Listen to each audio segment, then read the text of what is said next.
Video, I'm going to teach you how to change the beginning balance for an account in QuickBooks Online Accountant.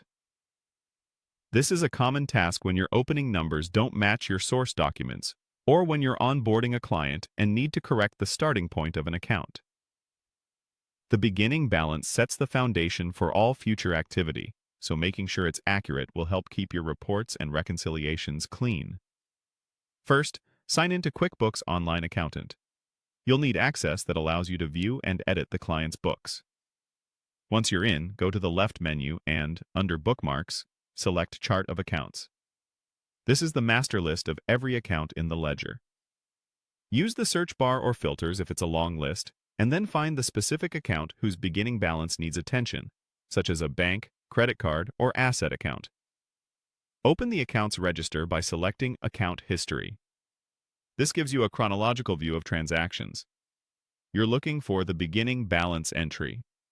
In many files, it appears as an opening transaction, often labeled as Opening Balance Equity, or it's simply the first transaction in the list.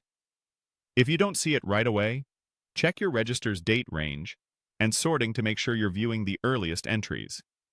Click the opening transaction to open it. Take a moment to review the details on the form.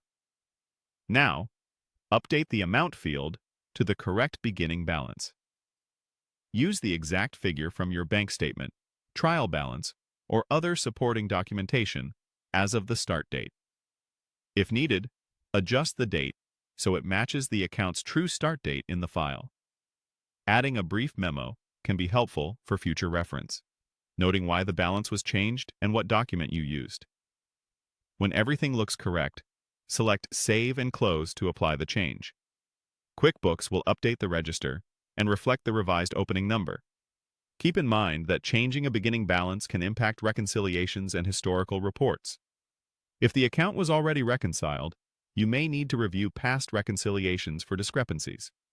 If the books are locked for a prior period, or you see a warning about a close date, coordinate with the admin or your team before proceeding. That's it.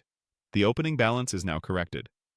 Always document your source and decision, and if something still doesn't tie out, double-check the start date, confirm you edited the true opening entry, and verify there aren't duplicate opening transactions. If this video helped, please like, subscribe, and share. Thanks for watching.